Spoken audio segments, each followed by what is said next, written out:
Hello, y'all. What is up? My name is Kyle Royce, and I have a need to spread good energy and motivation for all you creative people out there. So, welcome to episode 1 of my web series, Brilliant Minds. Funnily enough, I had a ton of this before making this script and posting this video. It's anxiety. So this very first topic I need to tackle because y'all don't understand. Anxiety rules or ruled. Yeah, my life. Honestly, we're in a process. We're going through it. But before we go into my story, let's dive into an exact definition of anxiety. Please, Merriam-Webster. Let's go. We have a feeling of worry, nervousness, or unease, typically about an imminent event or something with an uncertain outcome.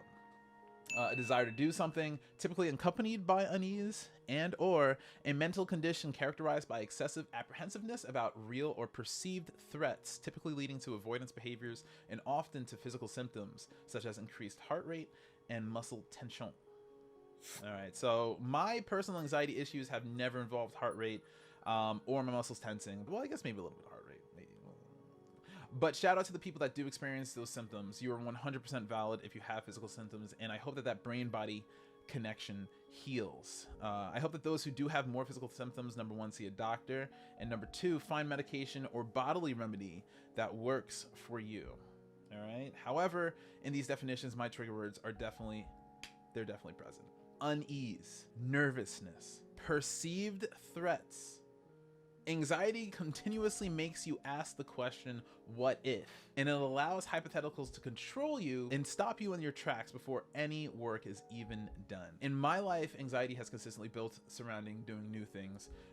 If I don't have a workflow for a specific project, or I have nobody by my side to reassure me that there's integrity in my work and my process, I overflow with anxiety. And the reason is because I have an instinctual need to present myself as perfect in everything. I am such a perfectionist. It is actually debilitating. And this perfectionism leads me to burying my efforts from ever being seen if I don't get that like switch that flips and says,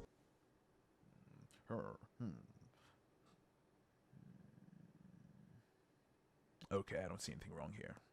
You got lucky. It's very threatening. Like, I have to pour over every detail multiple times. It's just an impulse that I can't get rid of. This unholy combo of perfectionism and anxiety results in me many times presenting to others as unproductive, lazy, and poorly driven, which couldn't be farther from the truth. I was working, but you ain't never gonna see that work. It's in hell, burning. And it's really interesting because now, like, I look at like how I thought of myself and I look at myself now, and I'm doing literally the work of like 12 roles, doing everything solo in music production and marketing.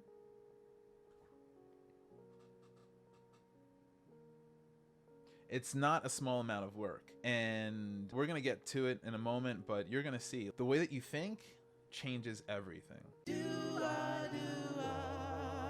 So I gained this anxiety-driven existence from being a small child and not feeling like I had a voice. I was a large, chubby, gay black kid who liked things that didn't really resonate with the popular crowd. I was likable. People loved me. Especially my teachers.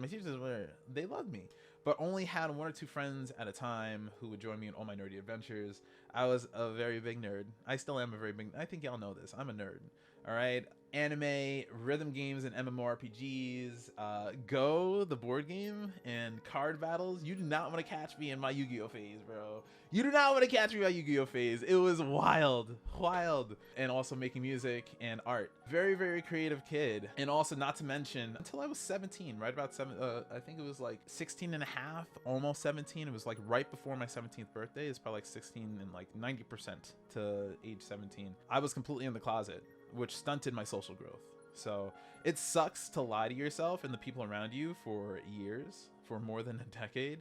Highly do not recommend. But all of this is to say, because I wasn't the most popular, I had things to say, but I felt like they fell on deaf ears. I was a smart ass kid. I got amazing grades. I aced tests. I graduated high school with it was like a 3.8. It was almost a 4 GPA. I skipped kindergarten. I was taking advanced classes when I was real small. It was a program called AHAP, and I was taking advanced biology classes, chemistry classes, doing really amazing things like with nitroglycerin and stuff.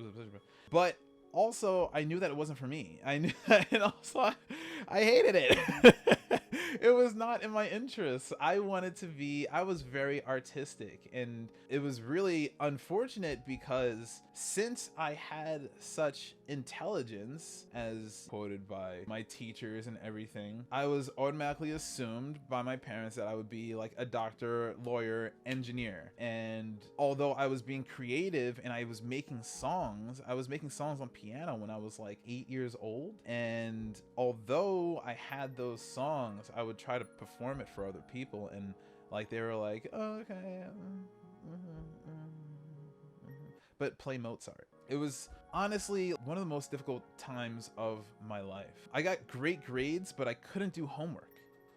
I didn't understand why. Now I'm starting to understand that I almost definitely have undiagnosed ADD. Almost definitely. And I work very well in an environment that fosters a certain type of work. So while I'm in school, I'm taking these tests, I'm getting all the correct answers. A, B plus, A. And when I get home, my brain moves to a different realm. And homework, I don't really believe in homework being very beneficial, with the exception of certain like long form essays and stuff like that, where you have to be writing for multiple days, create drafts, and then reread drafts, proofread drafts. Learning that process, I do think that homework can be beneficial for, but I think for the large majority of homework that we get as kids, like it's not helpful. That's my firm belief on it. Maybe for other people, they feel different. But in my case, homework never helped me. It hampered me though, because when my parents would receive that letter from the teachers saying that Kyle didn't do X work, although I'm getting great grades on tests, and although I'm being a great student and my teachers have great things to say about me, it felt like all that work was just eradicated because I was unproductive, I was lazy, I wasn't doing my work, and my parents beat my ass. I don't really talk about this a lot, and it's funny that I don't really talk about this, but then I'm talking about it in my YouTube video because it's really important. It's honestly important. I was like literally like thrown through walls. I was beat as a kid, and it was mostly because of this perception that I was not doing my work. When that letter would come home, it would result in just I was making songs as early as 9 years old. I think it was 9 or 8 on the piano, and I wanted to show them to my family, but I would be told to get off the piano. Stop making noise. You can't sing. You should use you're so good at sciences. You should use your brain for what you're good in. And I was using my brain for what I was good in, but then they weren't listening. Crazy. There was a disconnect between what I was experiencing in my creativity and the perception of other people who were close to me, simply because they didn't want to listen. So I developed a coping mechanism where I bottled it all up, and I started to live with the seeping self-doubt. Like, I would create something and I'd be like, oh my God, I love that, but nobody else will, so let me keep it to myself. And that's how I worked until I finally went into college. And maybe a little bit at the end of high school, I started to break out of my shell. But it was mostly in college, where I moved out of my house and I was working independently, that I started to find out a lot more about myself. So let me be clear, this is my specific experience and my experience only. So your experience with anxiety is unique. Maybe our histories have some similarities, and maybe they don't. But do know that I feel for you. And regardless, there's a way to defeat it. To get over this, I have this wonderful 3-step guide to working through it. Number 1, identify the source of your anxiety. What's the cause? Why are you anxious? Oh, what's going on? It's really a very important question that you should ask yourself. Is it an external force, i.e. stage fright, peer pressure, the news? Or is it an internal force, perfectionism, shyness, low self-worth and esteem? Look inside and discover for yourself what it is that digs at you so that you can meet it head on. because you have to meet it head on. 2, embrace a support system that reinforces your motivation, i.e. this web series. Hello, welcome. This is Brilliant Minds. Like-minded friends, environment, medication. A support system is necessary, okay? Sometimes one is provided, but I'd say that more times than not, you have to build your own. Found family, online groups, therapy, IRL meetups will be a blessing in your life, okay? I cannot tell you how powerful I became once I discovered the Stony Brook LGBTA. That's my alma mater. And in the LGBTA there, that was the first time that I ever discovered a group of IRL individuals who experienced many of the same struggles I faced growing up. Super, super important. It just solidifies a lot of your fears, a lot of your nervousness and doubt about what happened to you. You'll find other people that connect. It'll clear a lot of clouds that may have plagued your life. The third thing is we identify, we embrace, and then we do the work. This is the most important step, okay? One thing about anxiety is that it enlarges your perception of a task at hand. It is not as difficult as you think. All right, let's get that right. It is not as difficult as you think. And we'll learn in a future episode that the way you think about yourself can be your curse or it can be your blessing. So for any of my gym goers watching this, I can talk about this from a lot of experience because combined, I've lost almost 200 pounds at this point. I lost 150 pounds going from like age 17 to 20. And then I gained a little bit of weight and now I've lost about 50 pounds from the end of 2021 to now. For any of the gym goers that are watching this, it's exactly like that buildup of going to the gym when you're not excited and you're tired and you just want to stay curled up under your covers and you make it into this humongous thing. But then you go to the gym, you hit the machines for like 45 minutes, and then you end up walking out feeling better than you did walking in. Although this anxiety has, developed for maybe even months, saying, I'm going to go to the gym, I'm going to go to the gym, I'm going to go to the gym, I'm going to go to the gym, I'm going to go to the gym, I'm going to go to the gym. You never go. And you finally go there and you're like, wow, this isn't actually that bad. This actually feels pretty damn good. That's what anxiety does. It just makes the task at hand seem humongous, seem insurmountable. However, it's just the way that you think. If you think that you can do it. Okay? I grew up with this crippling self-doubt that I was unattractive because of my weight, that I couldn't play piano to other people's standards, that I didn't have the tools, that I couldn't be enough. All right, fast forward to today, and I am solo, tackling every area of music marketing and production. Every area. There's no small task. You can make it work, okay? But you have to believe that you can make it work first. Let me remind you, this is specifically for creative peoples with anxiety, all right? I'm not a doctor.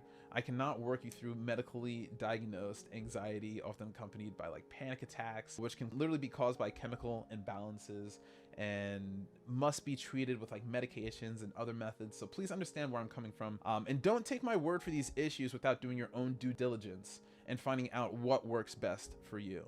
Consult your doctor. But we're all individuals here, and I want to stress that.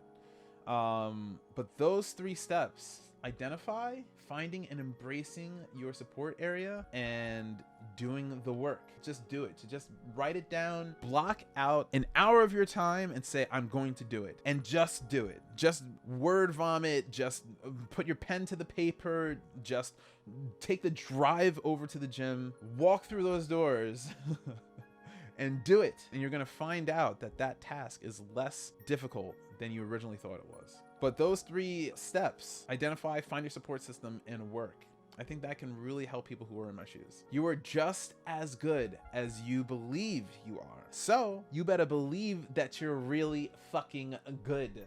Okay? That's my spiel. Next week, we're going to tackle a new topic to show you just how brilliant your mind is. So before we end this, I want to take a moment to highlight one of the answers in my last week's video. From Cordial Lump, I asked, do you think your dreams are attainable? Or are they a pipe dream?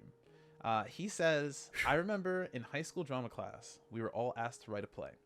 And in the first creative brainstorming stage, we were told not to think within a budget. Our plays could be as wildly expensive or as elaborate as we wanted them to be. And I really think I gradually unlearned that lesson because all my creative ideas nowadays are very small, practical, and relatively easy to execute. I've been learned and been conditioned to dream smaller, My dreams have to be possible or else they just get too big to finish, and that's very unsatisfying. And I've made less and less art as capitalism's cold grip on my brain has driven me to get a job and dedicate lots of time to making money.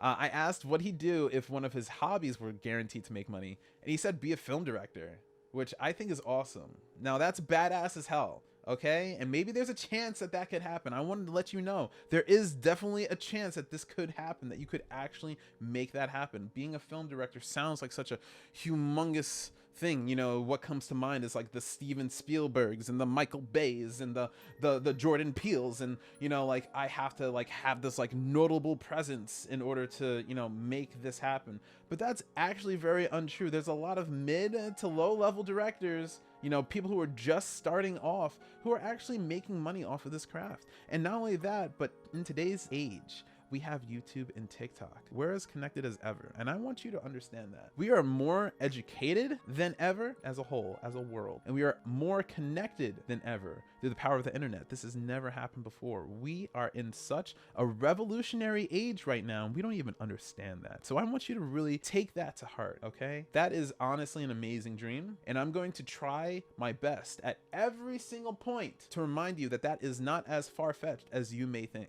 All right, granted with some elbow grease. You gotta put the work. There's a lot of work that goes into it. But for now, over this next week, I'm gonna ask you this following question. Has anxiety ever ruled your life? Why, and can you identify it? So it's been a very fun episode, a very fun anxiety-driven episode. You're gonna get to learn a little bit more about me. I want to learn a lot more about you, and I'm really, really excited for this next week's episode. So for now, peace, love, and progression. Thanks for hanging with me. You have a brilliant mind.